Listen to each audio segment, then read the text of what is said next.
everyone, and welcome to the latest episode of At Home With Backstage. 2020 was due to be a really big year for Backstage as we celebrated 25 years since we first opened our doors. As our tagline suggests, 25 years of memories and a future of possibilities. Little did we know what those possibilities might entail. So here to tell us a little bit about all the work that's been going on in the background and some of the really exciting projects that we'll be rolling out over the coming weeks and months is our artistic director and general all-round lovely person, Mona Considine. Mona, how are you? I'm great, thanks Janice, except you've nearly me crying now with that intro. It's strange times. It really is. Yeah, there was lots of plans afoot, but you've been busy working away in the background to try and alter. I suppose immediately the closure kind of hit us like a kind of a rock, I suppose, even though we could see things evolving, it was all very fast. And, one minute I felt I was kind of preparing for COVID and how we protect our staff and our customers, and the next minute we were closed. Mm-hmm. So it was very fast, and we had to react very fast. But that said, the immediate aftermath of closure was all about looking after our customers and making sure events were cancelled and people were refunded. So that took our focus immediately. But yeah, also in the background, looking at all the projects that were planned for the year. And as you say, it was meant to be a very exciting year. We never thought we'd be closed, but we're hoping to still be able to deliver on some of those projects and some of those plans, yeah. Brilliant. Well, even just talking to you, because this seems to be our new way of communicating, but talking to you, it sounds like all the plans are still they're still going ahead, maybe in a different format or altered slightly, which is really positive to see. It's kind of altered the direction, but not the end product really as such. Yeah. So we're reimagining our projects, really restructuring, reimagining the way we're working, and that's how we're dealing with the various projects. And I suppose initially you did a great job rolling out all the different things people could be doing on your What's On guide and the different offerings across the country and locally, and that was fantastic because it gave me a bit of breathing space to do that reimagining and restructuring. But yeah, I think actually in some ways because we had to rethink them, they're becoming more exciting, more different. I suppose, for instance, our youth theatre project, which was very special to us this year, and it's a project we do every year, working with our youth theatre to bring them together with a professional theatre director, a professional team, and to create a piece of work. And we've been doing that for a number of years, but it was very special this year because both of us are 25 years old. So I really didn't want to lose that one, and I wanted that to go ahead, and our youth theatre members to have something to focus on and something exciting to do in what's a special year for them too. So we've restructured that, and we have a director by the name of Liam Halligan engaged, and what we're hoping to deliver now is a radio play. And we've been in contact with Shannon Side, and they're interested, and also the possibility of possibly a site-specific piece that would involve smaller audiences and smaller numbers of the group, and maybe give them the chance to write some monologues, some two-handers, some smaller pieces of work. So that could be very exciting. So again, what it's led to is maybe something quite different for the members. So our audience is no longer 212 seats in the auditorium. It's just opening up to a whole new, and with Shannon Side as well, it's a whole new demographic. It's expanding our opportunities really. Yeah, I think so. I think we can reach more people actually, and even people further afield. Maybe some of our family members that are far away. I have a son myself in Canada, and we watched the Dear Ireland programme, and I felt like I was watching it with them. Yeah. So it's nice actually, and I thought that really struck me watching the Abbey's Dear Ireland programme. The people from all over the world that were watching and seeing our great writers and our great actors at work, and that was fantastic. And I think there's huge opportunities for our Longford diaspora to connect with us when we deliver our online programs. There's a real connection. Yeah. I think we can actually strengthen that connection in that way. So we don't want to lose our audiences. We want to continue communicating with our audiences and maybe even build those audiences during this time. And tell us a bit more. You've got there's a fantastic community project coming on board as well. We wanted to kind of start communicating with our audience in a different way, working in a different way, and delivering more new online programs. And I suppose I felt myself, if I wanted to do that I wanted to do something that was of value.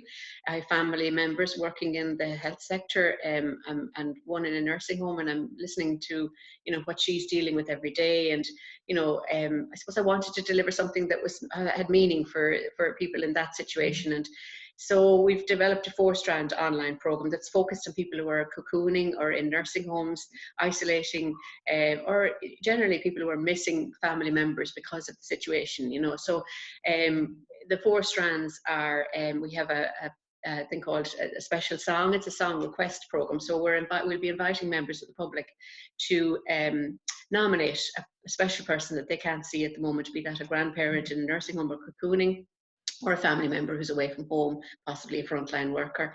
They can nominate that person and a song that's special to that person, and then we will engage a singer-songwriter to perform that in a YouTube clip especially dedicated to that person. So that's lovely, yeah. Second, we have something that's in train at the moment. So talking to people in nursing homes, I heard that their patients are really missing their exercise programs.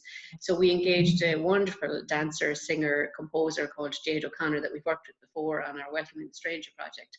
And Jade is producing a simple kind of video of simple chair exercises with a backdrop of music and song. Jade has an absolutely wonderful voice. Beautiful, yeah. So I know she brings something really special to that, and it'll be a really engaging piece that nursing homes can play. As I understand it, they can only bring very small groups together, so they can play this video to small groups and use it for every one of their groups, and have something that hopefully will be entertaining, engaging, as well as being, encouraging them to exercise. And then the third thing, which came from you as a parent, something you spotted and recommended to us, and we have on the go is we're developing a program of 4 workshops that are being developed by our artist in residence Maisie Lee and Fionnuala Gyjax, who wrote Luminaria, that we'll be producing and touring. We're due to produce and tour later this year, but we'll now do that in 2021 because of the COVID situation. But Maisie and Fionnuala are producing 4 workshops that will guide children through the process of creating a puppet show. So creating puppets at home using materials that you find in your house, and then producing a puppet show. So they'll guide the children through the storytelling, creation of characters, and the puppet making, and so that they can create a little puppet show. The theme will be around someone you're missing, whether that's a grandparent or a loved one or even a friend. The theme will be around that, so they'll create their little puppet show and then they can send it to that special person. And we're hoping that some of those children will share their puppet shows with us so that we can show them online as well. But that's, again, same kind of general theme, but directed in a different way. We'll be putting that up on our website, so any child will be able to follow it and create their own little special puppet show. And I've seen some of the puppets already, and I'm quite excited. I want to make them myself. Look forward to that. Yeah, they're lovely. And they really are using materials that you have in your house, so there'll be no difficulty. Parents won't have to be rushing out buying, materials or anything like that, because that's difficult at the moment. So, they really are quite simple, but very striking and funny. Yeah, lovely. Yeah. And the 4th strand then I'm really excited about, because that's actually a nursing home theatre project that we're calling Through the Window. And again, Maisie and Fionnuala are leading that project. And we're going to have 3 nursing homes nominate a patient who will work with an artist. That could be a theatre maker, a musician, a dancer, a singer. They will work with that artist, and the artist will connect with them, maybe via Zoom, phone, letters. They'll probably also connect with their family members. They'll listen to their backstory, and they will create a piece of theatre, a piece of dance, piece of music that's inspired by and dedicated to that patient. So that'll be, first of all, shared with their family, the patient and their family, and then hopefully at some stage broadcast as well. So we're starting with 3 nursing homes, but we're hoping to roll that out across more nursing homes, even share it with more venues. We have a few venues across the country that are interested in that project, and so we're hoping to roll that out across the country, across other venues as well. Brilliant. So very exciting. It's work for actors, dancers, musicians as well. It's an opportunity for them to create something special, but also hopefully something that has real meaning for somebody that's in a difficult situation. Yeah, I mean, obviously we're missing connecting with our audience by welcoming them into the theatre, but this is a different way to connect with them. So we're still keeping that communication there, and maybe even expanding the communication and the reach as well, which is something really special. So much, lots of exciting things to roll out, and that's just the tip of the iceberg, really, because there's the drama groups and lots and playmaking as well.